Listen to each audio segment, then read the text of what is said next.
আৰু বন্ধু বান্ধৱীসকল সকলোলৈ সুপ্ৰভাত নৱজ্যোতি পাঠক চেনেললৈ সকলোকে স্বাগতম জনাইছোঁ। আজি মোৰ ইউটিউব চেনেলৰ প্ৰথম ভ্লগ। আজি মই যাম শ্ৰী শ্ৰী আঠখিলীয়া নামঘৰ। ভাবিলোঁ প্ৰথম ভিডিঅ' বনাইছোঁ যেতিয়া আৰু ভগৱানৰ ওচৰৰ পৰাই আৰম্ভ কৰোঁ, যি হয় দেখা যাব। সেইকাৰণে আগলৈ কি হয় চাই থাকক আৰু ন আছে ভিতৰত। মই ক'ত বহিম? আগফালে নেকি? দুইটাই মোৰ লগতে বহিব নেকি? গাড়ীটো উঠিবলৈ হৈ গ'ল আৰু আগফালে বহি লওঁ আৰু ভিডিঅ' বনাবলৈ তেতিয়াই সুবিধা হ'ব। এইয়া হাই কৈ দিয়া।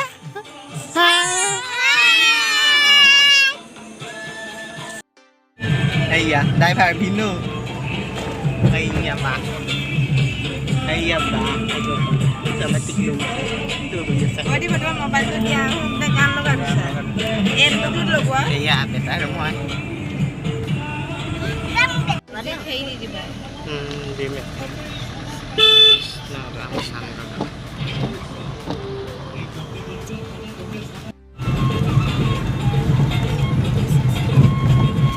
এইখন বেম্বু ভেলী ৰিজৰ্ট আমাৰ গাঁৱৰ ওচৰতে অলপ আগত আছে।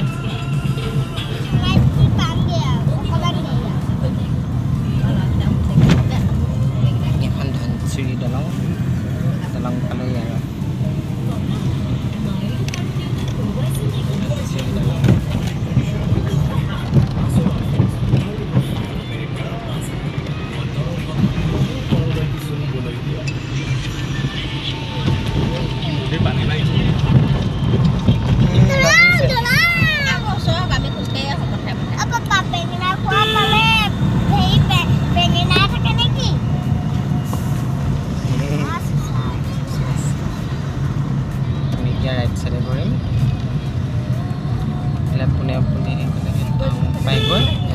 চিভিল আছে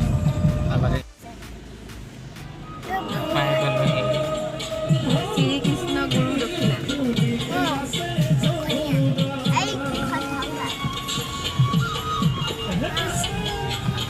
শ্ৰী শ্ৰী আঠখিলীয়া নামঘৰৰ বিষয়ে অলপ কম বুলি ভাবিছোঁ। শ্ৰী শ্ৰী আঠখিলীয়া নামঘৰ আৰম্ভণি কেতিয়া আৰু কেনেকুৱা হৈছিল সেই কথা নিশ্চিতভাৱে ধাৰ কৰিব পৰা সম্ভৱ নহয়।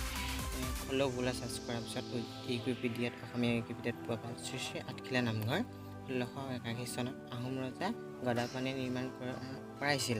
1970 চনৰ আগলৈকে এই অনুষ্ঠান ভাগটিৰ নাম শ্ৰী শ্ৰী আঠখিলীয়া হৰি মন্দিৰ নামে আছিল। 1970 চনৰ পাছত বৈষ্ণৱ ধৰ্ম পন্থাসকলৰ অনুসৰি হৰি মন্দিৰ সলনি নামঘৰ পদ্ধতি সংযোগ কৰি শ্ৰী শ্ৰী আঠখিলীয়া নামঘৰ নামেৰে নামাকৰণ কৰিছিল। এইখনতে সোমাব লাগিব হয় নহয়? সেইটোৱেইটো নহয় চাউল কৰা আঠখিলীয়া নামঘৰ আদৰণি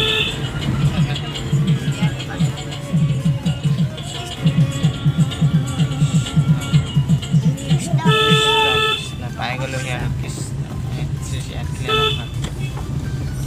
শ্ৰী শ্ৰী আঠখিলীয়া নামঘৰ 141 বছৰ পুৰণি। ই গোলাঘাট জিলা গিলাধাৰী মৌজা বচা গাঁৱত অৱস্থিত।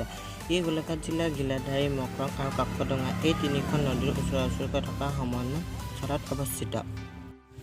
শ্ৰী শ্ৰী আঠখিলীয়া নামঘৰ ভাগিৰ নামকৰণ নামঘৰৰ চৌপাশে থকা 8 কৰিৰ পৰাই হৈছে। কৰি শব্দ অৰ্থ হৈছে চুবুৰী বা কোনো ঠাইৰ এখণ্ড।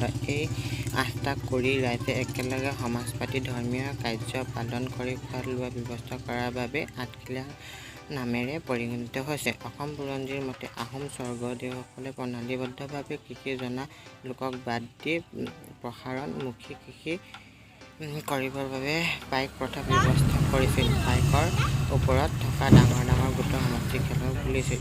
ৰজাঘৰীয়া তেনে বাবে খোৱা একোজন লোকক একোটা কৰি বসবাস কৰি বিয়া বাৰু কৰাই সেইখন সমাজৰ লোকৰ মাজত মিলি গৈছিল। এই ৰজাঘৰীয়া বাবে খোৱা লোৱা সেই বিষয়ৰ বাবে একোটা কিবা নামকৰণ কৰা হৈছিল।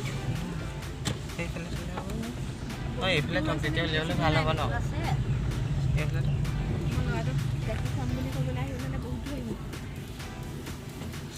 ইয়াতে পিন্ধি ল'ব লাগে আৰু সেইখনে STC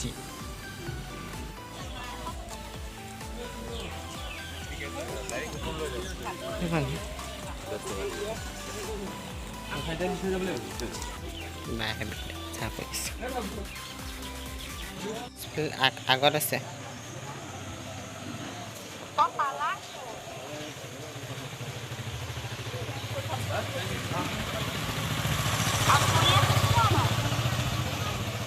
পিন্ধিলোঁ পিন্ধি আছোঁ ভিডিঅ' বনাই আছোঁ ৰ'ব সেয়া লা ভিডিঅ' লা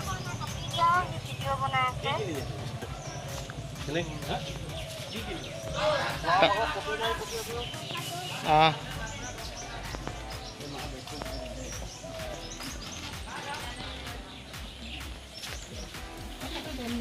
চাকি লাগে হয় বন্তি বলে দান পাত্ৰ চব লগতে আছে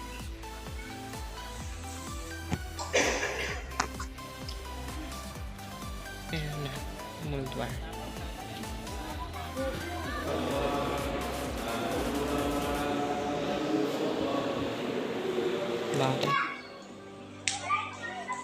বাছখন এইফালে চাব পাৰি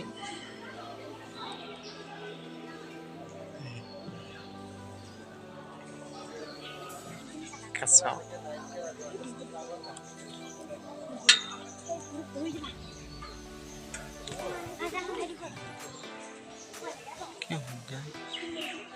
এবাৰে আমি এফালে যাওয়া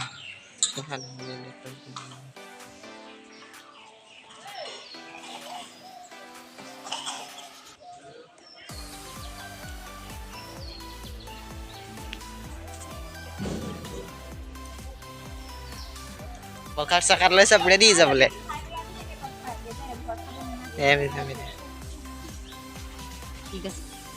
সৰু ডাঙৰটো আকৌ ভোগত আহিবা ততেই নাই এখন এখন বেগত ভৰাই দিলোঁ আমি ওলাই আহিছোঁ এতিয়া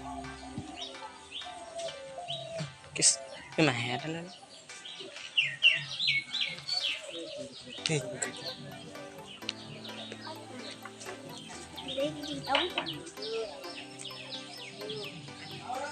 ছবিবোৰ বৰ ধুনীয়া মানুহ ধেৰ নহয় হোটেল অৰ্ণৱ এইখন হোটেল ইয়াৰ ভিতৰতে আছে হোটেল ভোক লাগিলে খাই পেলাইছে এই মই আগতে আহিলোঁ এই ডাঙৰ বেটা দিছোঁ ছাগলীৰ লগতে লাগি থাকে নাযায় শ্ৰী 8 কিলিয়া বাটচৰা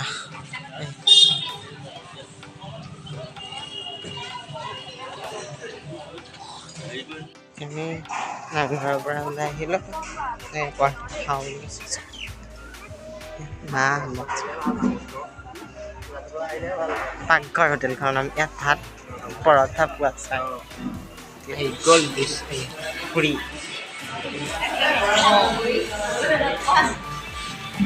গম নাপায় আকৌ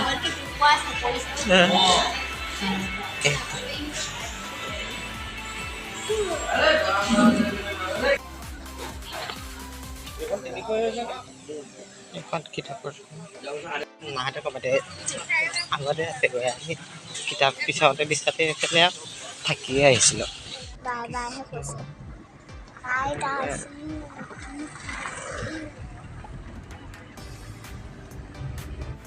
আজিলৈ বাই বাই ভিডিঅ'টো কেনেকুৱা লাগিলে জনাব যদি ভাল লাগে like comment share and subscribe কৰিব লাগিব বাই বাই গাইজ